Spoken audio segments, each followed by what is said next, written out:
Bismillahirrahmanirrahim. Dear students, Assalamu alaikum. I am Amr Mumtaz, and today I am recording my second lecture of first year chemistry, chapter number 4, gases. And today we're going to discuss the second ideal gas law, which is Charles law. Charles law actually was put forward by Jacques Charles in 1787. Jacques Charles in 1787, and this law actually gives us the relationship between volume and temperature of a gas at constant pressure. यानी इस law में या इस law की मदद से हमें क्या बेनिफिट होता है कि हम स्टडी कर सकते हैं relationship between the volume of given amount of a gas and the temperature of the gas eight constant pressure. Pressure को अगर हम कांस्टेंट कर दें तो फिर टेम्परेचर के ऊपर वॉल्यूम की डिपेंडेंस हमें समझ में आ जाती है. ठीक है. We can actually define Charles law in a number of ways. In different ways, actually, we use different wordings, but all have the same essence, all have the same concept. बात एक ही हम करते हैं, लेकिन जरा different wording में कर लेते हैं.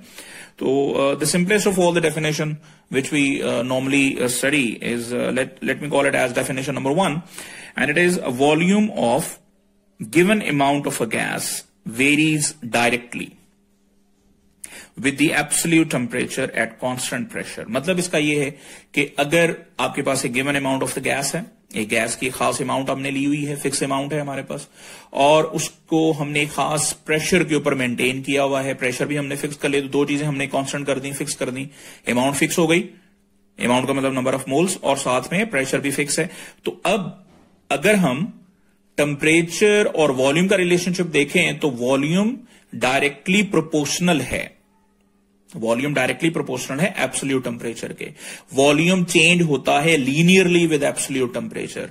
When we say linearly change होता है तो उसका मतलब क्या होता है? इसका मतलब यह है कि अगर हम टेम्परेचर बढ़ाएंगे तो वॉल्यूम बढ़ जाएगा, अगर हम टेम्परेचर कम करेंगे तो वॉल्यूम कम हो जाएगा. सो ये बहुत सिंपल सा इसका डेफिनेशन है. Let me give you the mathematical form of this very law. According to this law, as the volume is proportional directly, or volume changes linearly. It is one and the same thing. So volume is directly proportional to the absolute temperature. Normally when we write absolute temperature, we write it in capital T.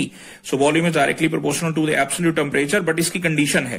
Condition क्या है कि हमें क्या करना होता है कि इसमें दो चीजें जो हैं वो हम देखते हैं कि वो कांस्टेंट रहेंगी.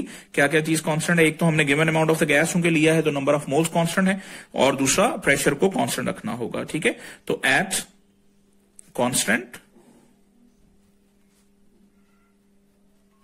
pressure and number of moles. Let me write it only n. ठीक है. तो constant pressure और n के ऊपर जो है वो हम p and n लिख देते हैं ऐसे. तो इसके ऊपर जो है ये कांस्टेंट रहेंगे. ठीक है. इन दोनों को कांस्टेंट करेंगे तो फिर वॉल्यूम और टेम्परेचर आपस में डायरेक्टली प्रोपोर्शनल है. अगर आप टेम्परेचर बढ़ाएंगे तो वॉल्यूम इंक्रीज कर जाएगा, अगर आप टेम्परेचर कम करोगे तो वॉल्यूम जो है वो कम हो जाएगा. ये सिंपल सा लॉ है. अच्छा, अब अगर हम इसकी लेट्स से अगर हम अगेन इसकी प्रोपोर्शनैलिटी जो है वो इक्वालिटी से रिप्लेस करते हैं, तो इक्वालिटी लाने के लिए फिर आपको क्या करना होता है कि हम एक कांस्टेंट के साथ इसको मल्टीप्लाई करेंगे. Let's say it is the constant के, और इसको टेम्परेचर, अगर आप इसे बॉयल्स लॉ से इस कांस्टेंट को लैदा करना चाहते हैं तो इसको K1 भी कह सकते हैं, बहरहाल सिर्फ K लिख दें तब भी ठीक है. Simply constant. तो V is directly proportional to T and V is now equal to KT, where K is the constant. Again मैंने आपको बॉयल्स लॉ में भी बताया था कि जो कांस्टेंट है बॉयल्स लॉ का वो डिपेंड करता है प्रेशर पर और नंबर ऑफ मोल्स पर. बिल्कुल ऐसे ही जो कांस्टेंट ऑफ चार्ल्स लॉ है ये डिपेंड करेगा प्रेशर और नंबर ऑफ मोल्स के ऊपर. ठीक है. मैंने शायद कहा कि बॉयल्स लॉ का जो कांस्टेंट है वो डिपेंड करता है, तो वो जो उसके कांस्टेंट हमने दरमियान में रखे होते हैं उनके ऊपर डिपेंड करता है. बॉयल्स लॉ में हम कांस्टेंट किसको लेते हैं? हम कांस्टेंट लेते हैं टेम्परेचर को और नंबर ऑफ मोल्स को. तो उसका कांस्टेंट किस पर डिपेंड करेगा? टेम्परेचर पर और नंबर ऑफ मोल्स पर. ठीक हो गया. इसी तरह से जो चार्ल्स लॉ का कांस्टेंट है, तो चार्ल्स लॉ रिलेशनशिप है वॉल्यूम का और टेम्परेचर का. कांस्टेंट किसको रखा आपने? कांस्टेंट रखा प्रेशर और नंबर ऑफ मोल्स को, तो चार्ल्स लॉ का कांस्टेंट डिपेंड करता है प्रेशर पर और नंबर ऑफ मोल्स पर। यानी अगर आप प्रेशर और नंबर ऑफ मोल्स को चेंज करेंगे तो चार्ल्स लॉ का जो कांस्टेंट होगा फॉर दैट वेरी गैस वो चेंज हो जाएगा। तो ये यूनिवर्सल कांस्टेंट्स के तौर पर नहीं लिए जाते। तो इसी को अगर हम थोड़ा सा फर्दर आगे लेके चलें, ठीक है, तो हमें यहां से एक और डेफिनेशन की तरफ हम जा सकते हैं, और वो ये है कि अगर मैं वॉल्यूम और टेम्परेचर को आपस में रिलेट इस तरह से कर लूं कि मैं V/T रखूं, तो एक्चुअली ये एक रेशो आ जाएगा, ठीक है, क्वोशंट आ जाएगा, रेशो आ जाएगा, V/T equals to constant K। Now this gives us another definition of the Charles law. मैं थोड़ा डेफिनेशन आगे जाके बताता हूं। तो इसको हम अगर इस तरह से लिख रहे हैं तो देन आई कैन राइट कि अगर हमारे पास किसी गैस का वॉल्यूम, किसी एक पॉइंट के ऊपर हमने उस गैस का वॉल्यूम एक खास प्रेशर और नंबर ऑफ मोल्स पर, यानी नंबर ऑफ मोल्स हमने फिक्स लिए हुए हैं, क्योंकि जब हमने अमाउंट फिक्स ले ली, एक खास अमाउंट ले ली, तो वो नंबर ऑफ मोल्स उसके फिक्स हो जाएंगे। तो हम अगर इसको इस तरह से करें कि फर्ज करें कि एक टेम्परेचर T1 पर अगर वॉल्यूम V1 है तो ये रेशियो ऐसे लिखी जाएगी, V1/T1। मतलब इसका यह है कि टेम्परेचर T1 पर वॉल्यूम कितना है, V1। तो इन दोनों की जो रेशियो होगी, वॉल्यूम की रेशियो टेम्परेचर से, ये कांस्टेंट रहेगी। अगर मैं टेम्परेचर को चेंज कर दूं, कितना कर दूं, T2 कर दूं, और वॉल्यूम कितना रखूं, V, तो नया वॉल्यूम कितना हो जाएगा, V2। दोनों का रेशियो जो है वो सेम रहेगा और ये K के बराबर आएगा। इसको मैं ऐसे भी लिख सकता हूं कि इवन V3 T3 भी अगर लेना हो तो वो भी आप ले सकते हो, कि कोई भी कंडीशन आप कंडीशन को चेंज नहीं करें, प्रेशर और नंबर ऑफ मोल्स को सेम रखें अगर, तो फिर इनकी जो रेशियो होगी, यानी वॉल्यूम और टेम्परेचर की जो रेशियो है वो हमेशा सेम रहेगी। इसी चीज को हम डिफाइन कर सकते हैं या यूज कर सकते हैं एज अ सेकंड डेफिनेशन। तो अगर मैं आपसे ये कहूं कि मैंने सेकंड डेफिनेशन जो है वो इसकी देनी है, तो इसकी डेफिनेशन नंबर 2 जो है वो इस तरह से कुछ हो जाएगी।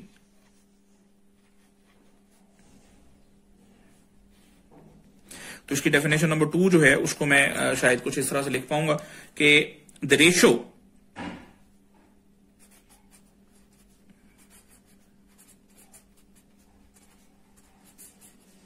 Of volume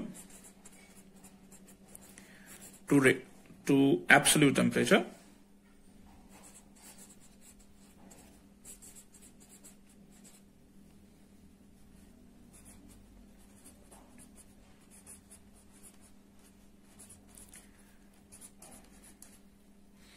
of given amount of a gas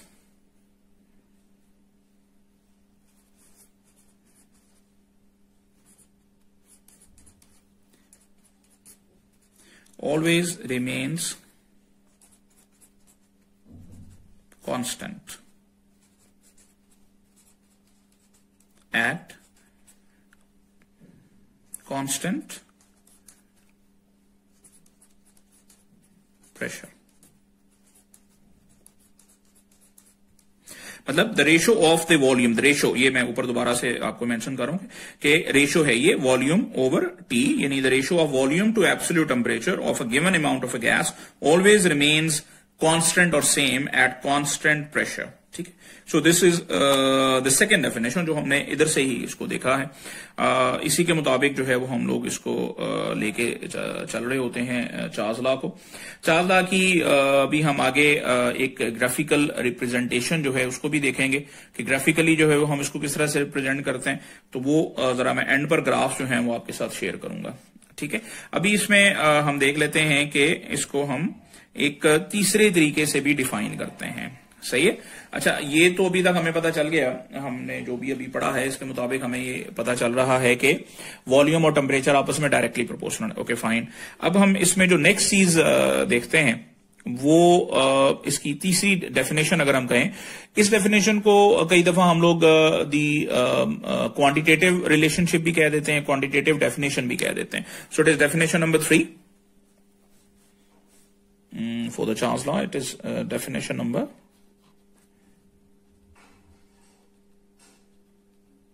number 3. Sometimes it is known as the quantitative relationship. Sometime हम इसको क्या कह रहे होते हैं, क्वांटिटेटिव रिलेशनशिप, ठीक है, या क्वांटिटेटिव डेफिनेशन भी कह सकते हैं। तो क्वांटिटेटिव डेफिनेशन जो है वो आमतौर पे वो दरअसल हमें कुछ ज्यादा वाज़ेह अंदाज में कुछ चीजों को बताती है, ठीक है। अभी हमें ये तो पता चला, अभी तक जो हमने जो डेफिनेशन दो पढ़ी हैं, सिंपल डेफिनेशंस हैं, उसमें हमने ये चीज देखी कि अगर आप टेम्परेचर बढ़ाते हो तो वॉल्यूम बढ़ जाता है, टेम्परेचर कम करते हो तो वॉल्यूम कम हो जाता है, ठीक हो गया। बट अब क्वेश्चन ये है कि गैस एक पर्टिकुलर टेम्परेचर पर अगर मौजूद हो, फर्ज करोगे गैस का टेम्परेचर इस वक्त जो है वो 0 डिग्री सेंटीग्रेड है, ठीक है, खास प्रेशर पर हमने उसे रखा, फर्ज करें 1 ATM पर रखा हुआ है और उसका 1 मोल है हमारे पास। तो अगर हम उस गैस का टेम्परेचर बढ़ा देते हैं, 20 से 21 कर देते हैं, 20 से 21 डिग्री सेंटीग्रेड कर देते हैं, तो क्या उस गैस का जो टेम्परेचर बढ़ाने से वॉल्यूम है वो बढ़ेगा? तो बिल्कुल बढ़ेगा, लेकिन कितना बढ़ेगा, ठीक है, मतलब अमाउंट में कितना बढ़ेगा। तो ये अमाउंट हम कैसे कैलकुलेट कर सकते हैं? तो इस अमाउंट के लिए फिर हम लोग एक वही तीसरी डेफिनेशन जिसको मैं कह रहा हूं, और या क्वांटिटेटिव रिलेशनशिप जो है, ये डेफिनेशन जो है इसको हम लोग देख लेते हैं। और इसके मुताबिक क्या होता है कि आप जब भी किसी भी गैस का जो है वो प्रेशर जो है उसको अगर आप कांस्टेंट रख लेते हैं, तो फिर हम लोग उसको कहेंगे at constant pressure, at constant pressure, the volume of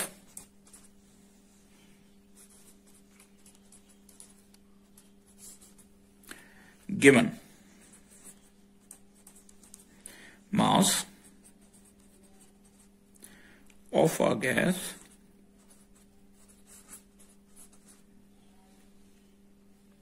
specially वैसे आइडियल गैसेस के लिए होता है, बहरहाल, given mass of a gas increases और decreases by 273rd part, which I will write like this, 1/273rd part of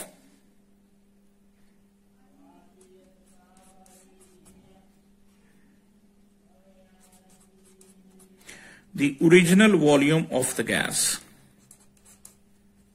original volume of the gas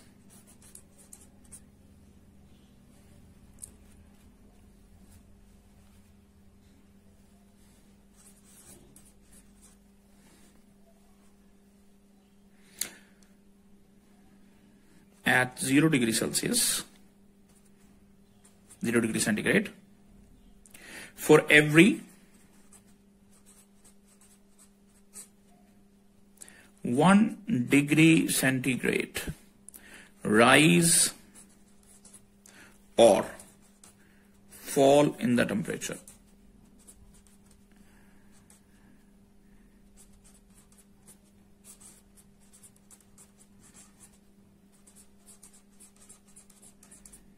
अब इसको जरा अगर आप ध्यान से देखेंगे तो फिर आपको ये डेफिनेशन जो है वो दोबारा से समझ में आएगी। अब अच्छी तरह इसको पढ़ते हैं दोबारा से। दैट एट कांस्टेंट प्रेशर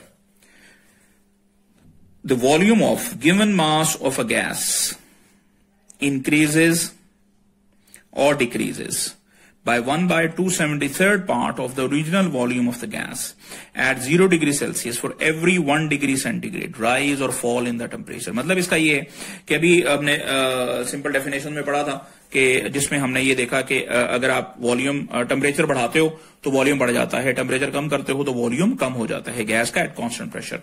ठीक है, अब हमने देखना है कि कितना बढ़ता है और कितना कम होता है। तो अगर हम 1 डिग्री सेंटीग्रेड टेम्परेचर बढ़ाएंगे, 1 डिग्री सेंटीग्रेड, सो हर 1 डिग्री सेंटीग्रेड टेम्परेचर बढ़ाने से वॉल्यूम बढ़ना चाहिए। वॉल्यूम कितना बढ़ेगा? वॉल्यूम इंक्रीज करेगा by 273rd part of the original volume of the gas at 0 degree centigrade. The volume of the gas at 0 degree centigrade is known as V0। इसको अगर हम V0 कह दें फर्ज करें तो V0 का जो 273rd पार्ट है उसमें इजाफा हो जाएगा। ठीक है, इसको मैं इस तरह से सिंपल करके बता देता हूं कि फर्ज करें कि लेट अगर हमारे पास एक गैस का जो टेम्परेचर है, let a gas has a temperature of 20 degree centigrade let's say, so let at 20 degree centigrade the volume जो है वो कितना है गैस का, उसको फर्ज करो let the volume of the gas is equal to, इसको मैं फर्ज करें V20 कहता हूं, V20 के 20 डिग्री सेंटीग्रेड पर है, तो फर्ज करें ये V20 है, ठीक है। The volume of the gas जो है वो V20 कहलाएगा उस वक्त, फर्ज करें, ठीक हो गया, एक अमाउंट है। अब अगर मैं इसके टेम्परेचर को इंक्रीज कर देता हूं, कितना कर देता हूं, इसको मैं बढ़ा देता हूं 21 डिग्री सेंटीग्रेड कर देता हूं, तो फिर 21 डिग्री सेंटीग्रेड क्या होगा, 21 डिग्री सेंटीग्रेड ये होगा कि जो नया वॉल्यूम आएगा गैस का, जिसको मैं अब नाम क्या दूंगा, V21, क्या नाम दे दूंगा, V21। अब V21 किसके बराबर होगा, V21 बराबर होगा V20 के, किसके, V20 यानी पुराना वॉल्यूम प्लस ये तो पुराना वॉल्यूम तो उसके पास गैस का था ना, अब उसमें इजाफा हो जाएगा, कितना इजाफा होगा, वो इजाफा हमें ये ऊपर समझ में आ रहा है कि 1/273 part of the original volume of the gas at 0 degree centigrade. अब फर्ज करें एट 0 डिग्री सेंटीग्रेड अगर मैं वॉल्यूम जो है, जो भी वो लिया हुआ है, उसको अगर हम V0 कह दें, वॉल्यूम एट 0 डिग्री सेंटीग्रेड अगर V0 कहलाए, तो V0 का 273 पार्ट ये इजाफा होगा। सो this is actually the increase for 1 degree centigrade rise in temperature. फर्ज करें कि अगर हम उसको 2 डिग्री सेंटीग्रेड राइज कर रहे थे, तो ये 1 डिग्री सेंटीग्रेड के लिए इजाफा हुआ, इसको 2 से मल्टीप्लाई कर देंगे, 2 इंटू V0 ओवर 273, इस तरह से। तो ये दरअसल हमें पता चल रहा है कि टेम्परेचर बढ़ाने से, हर 1 डिग्री सेंटीग्रेड टेम्परेचर बढ़ाने से इजाफा कितना होगा, तो 1 डिग्री सेंटीग्रेड का इजाफा V0 बाय 273, ठीक है, यानी 1/273 part of the original volume of the gas at 0 degree centigrade. Do mind my word so that you can understand it clearly. अगर इस तरह से हम कमी करते हैं तो जो कमी आएगी, जितनी कमी करते जाओगे डिग्री सेंटीग्रेड, तो हर 1 डिग्री सेंटीग्रेड में वॉल्यूम में कमी आएगी, और वो कमी किस तरह से रिकॉर्ड की जाएगी, वो माइनस करके हम लोग रिकॉर्ड करेंगे, कम हो जाएगा इसी तरह से कि 273 part of the original volume जो है वो कम हो जाएगा for every 1 degree centigrade decrease in temperature. इसीलिए पूरी डेफिनेशन में लिखा हुआ है कि आप अगर 1 डिग्री इंक्रीज करेगा अगर 1 डिग्री सेंटीग्रेड राइज करते हो, और फॉल करेगा अगर इतना ही फॉल कर जाएगा, वॉल्यूम कम हो जाएगा अगर आपने टेम्परेचर को फॉल कर दिया है, कम कर दिया है, ठीक है। बस इसी को मैंने फर्ज करो, अगर मैंने इसको शुरू किया था 20 डिग्री सेंटीग्रेड से और इसे मैं 19 डिग्री सेंटीग्रेड पर लेके जाता हूं, तो मैंने इसको कम कर दिया दरअसल, ठीक है। और चूंकि मैंने इसको कम किया है, ओरिजिनल वाले की बात करूं, तो ये फिर मैं इसको इसी तरह से लिख देता V20 minus V over 273। Is it clear? तो ये दरअसल इसको देखने का जो है वो कह लीजिए एक आसान एक तरीका है। अच्छा, इसी को फर्दर हम थोड़ा सा एलैबोरेट अगर करना चाहें तो इसको हम एक और जरा ज्यादा सिंपल फॉर्म में भी हम इसको एलैबोरेट करते हैं, ठीक है। अब फर्ज कर लेते हैं कि इसी को जरा थोड़ा सा मैथमेटिकली जरा ज्यादा डिटेल में इसी चीज को देख लेते हैं। तो फर्ज करें कि अभी मैंने जैसे कहा था कि किसी गैस का जो वॉल्यूम है वो फर्ज करें कि 0 डिग्री सेंटीग्रेड पर अगर V0 है, so let the volume of a gas at 0 degree centigrade is V0। अब फर्ज करें अगर ये V0 है, अच्छा अब लिया ही हमने गैस का टेम्परेचर हमने लिया ही 0 डिग्री सेंटीग्रेड है, ठीक है जी। और अब हम उसका टेम्परेचर जो है वो बढ़ाते हैं, फर्ज करें हम उसका टेम्परेचर 1 डिग्री सेंटीग्रेड बढ़ा देते हैं, तो अब टेम्परेचर कितना बन जाएगा गैस का, वो 1 डिग्री सेंटीग्रेड हो जाएगा, तो वॉल्यूम कितना हो जाना चाहिए, ठीक है। वॉल्यूम जो है वो अब मैं किस तरह से लिखूंगा, so let the volume of a gas at 0 degree centigrade. अब मैं इसको अगर ऐसे लिखूं, late the volume of the gas eight 1 degree centigrade पर, और मैंने उसको बढ़ा दिया, ठीक है। तो पुराना वॉल्यूम कितना था V0 प्लस इजाफा इंक्रीज, इंक्रीज कितनी आएगी V0 ओवर 273, यानी V0 का 273 पार्ट। Is it clear? ठीक है। अच्छा, अब फर्ज करो मैंने इसी को ले लिया एट 2 डिग्री सेंटीग्रेड, तो फिर मैं इसको लिखूंगा एट 2 डिग्री सेंटीग्रेड, ये मेरे पास कितना आ जाएगा, ये आ जाएगा V0 original volume plus V0 over 273। ये तो था एक उसके लिए, तो मुझे क्या करना चाहिए, इसको मुझे 2 से मल्टीप्लाई कर देना चाहिए, ठीक है। सो इसको मैं ऐसे कर देता हूं V0 इंटू 2, सही है, या 2 पहले लिख दें या जैसे भी आप इसको, ठीक है, ऐसे भी लिख सकते हैं। अच्छा, फर्ज करो इसको मैं अगर 3 डिग्री सेंटीग्रेड पर कर रहा हूं, तो एट 3 डिग्री सेंटीग्रेड मैं लिखने के मुख्तलिफ तरीके भी लिख रहा हूं साथ वो, ताकि आपको किसी किस्म का कंफ्यूजन ना रहे। तो अगर मैं इसको ऐसे लिख दूं V0 प्लस, ठीक है, V0 इंटू 3 ओवर 273, नंबर्स मैंने एक साइड पर कर दिए, so it is simple mathematics. Okay, I guess कि आप लोगों को इसमें कोई प्रॉब्लम नहीं आ रहा होगा। ठीक है, तो जितना टेम्परेचर था बढ़ा रहा हूं मैं, उतना जिस टेम्परेचर के ऊपर मैं इसको मेजर कर रहा हूं उसी तरह से मैं उसको लेता, उसमें टेम्परेचर ओवर 273 आता जा रहा है। ठीक है, अच्छा अब फर्ज करें इसी तरह से करते हुए हम लोग 10 डिग्री सेंटीग्रेड पर लेना चाहते हैं, 20 डिग्री सेंटीग्रेड पर। फर्ज करो मैं अगर कहता हूं कि 10 डिग्री सेंटीग्रेड पर कितना हो जाएगा, तो ये हो जाएगा V0 प्लस V0 10 ओवर 273। इसी तरह से अगर मैं इसको करते हुए कहां पहुंच जाता हूं, कहां एक कोई भी एक हम टेम्परेचर ले लेते हैं। Let's say we have to measure the volume of the gas at a temperature T degree centigrade. ठीक है, तो एट T डिग्री सेंटीग्रेड तो ये हो जाना चाहिए फिर V0 plus V0 into T over 273। ठीक है, अच्छा अब इसको अगर हम थोड़ा सा, अब ये T तो कोई भी हमारा टेम्परेचर हो सकता है, तो इसका मतलब इसकी मदद से हम किसी भी टेम्परेचर के ऊपर जो कह लीजिए वॉल्यूम है उसे हम मेजर कर सकते हैं। अच्छा अब अगर मैं इसको थोड़ा सा मैथमेटिकली हम इसको थोड़ा अरेंज कर लेते हैं। फर्ज करें मैं इसी में से अगर V0 को कॉमन ले लूं तो ये हो जाना चाहिए 1 प्लस T ओवर 273। इस इक्वेशन में से मैं V0 कांस्टेंट ले लिया, कॉमन ले लिया। ठीक है, अच्छा अब अगर मैं इसको इस तरह से लिखूं तो इसको मैं फर्दर भी अगर मैं इसको इसके साथ मल्टीप्लाई कर देता हूं, यानी एलसीएम ले लेता हूं 273, अगर इन दोनों का एलसीएम हो जाए तो फिर ये हो जाना चाहिए V0 into 273 plus T minus that T is the temperature in degree centigrade divided by 273। अच्छा अब ये हमारे पास ना एक नई कह लीजिए कि वो एक चीज जो है वो आ रही है। अब उसको हम लोग किस तरह से जो है वो चेक कर सकते हैं। ठीक है, ओके, अब अगर ये हमारे पास है V0 into 273 plus T over 273, तो इसको फर्दर जो है वो अब हम एक और उसमें लेके आते हैं। हम थोड़ा सा इससे पहले आप प्रीवियस क्लासेस में एक चीज पढ़ चुके हो, और वो ये दैट 273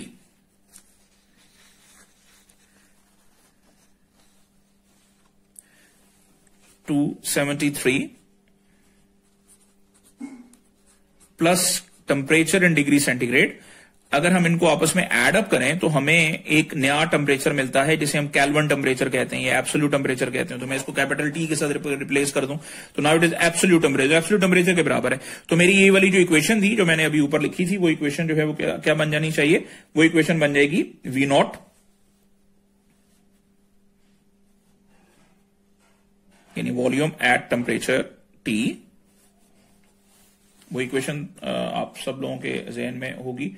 ठीक है, तो वो आ जाएगी V0 या VT volume at temperature T should be equal to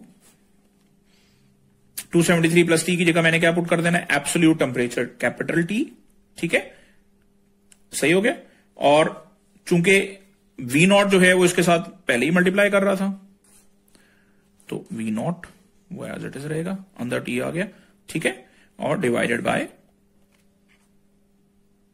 273 हो जाए। So this is VT equals to V0 into T। Now this T is absolute temperature over 273। ठीक है, अच्छा अब इसको जरा मैं अगर थोड़ा सा मजीद सिंप्लीफाई कर दूं और इसको ऐसे लिख दूं that VT is equal to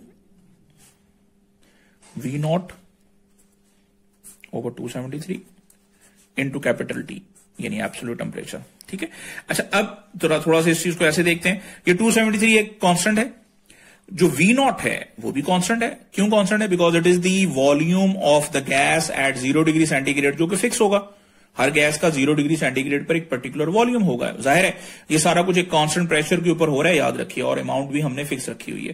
तो अगर हमने V0 को देखें तो ये भी कांस्टेंट है, 273 जो है ये भी कांस्टेंट है, तो ये दोनों कांस्टेंट है। As V0 over 273 are constant.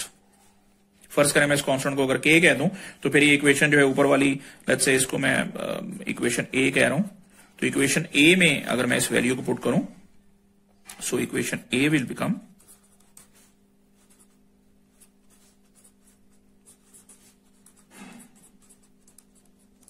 इसको मैं ऐसे लिख सकता हूं, VT is equal to K into T और अब अगर मैं देखें, अगर आप ये वही चार्ल्स लॉ की डेफिनेशन है जो हमने पहली डेफिनेशन में पढ़ा था मेरे ख्याल में, ठीक है, तो इसको I can write it as VT is directly proportional to T, ठीक है। तो दरअसल ये चार्ल्स लॉ की दरअसल एक क्वांटिटेटिव रिलेशनशिप है, इसकी मदद से हम लोग ये चीज फाइंड आउट कर रहे होते हैं। यहीं से हम एब्सोल्यूट जीरो जो है उसको भी फाइंड आउट करेंगे, ठीक है, लेकिन वो उसके लिए मैं अलहदा से आपको जो है वो एब्सोल्यूट जीरो की डेरिवेशन के लिए अलहदा से 5-10 मिनट का जो है वो एक बना के दूंगा, ठीक है। तो उसी में हम लोग इसको स्टडी करेंगे। अब बाकी हम इंशाल्लाह इसकी जो ग्राफिकल रिप्रेजेंटेशन है वो मैं अगले उसमें बना रहा हूं, बस अभी इसके साथ बनाऊंगा, लेकिन उसको जरा मैं एक अलग वीडियो में शेयर करूंगा, ठीक है। तो that's all for the Charles laws first part. Here we have discussed about the definitions of the Charles law. Actually, we have studied about the 3 definitions of the Charles law.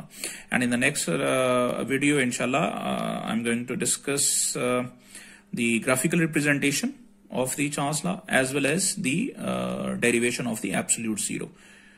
So take care, students, and listen it carefully, watch it carefully, so that you can have your questions ready for the Zoom class, or you can have your questions in the comments. Assalamu alaikum.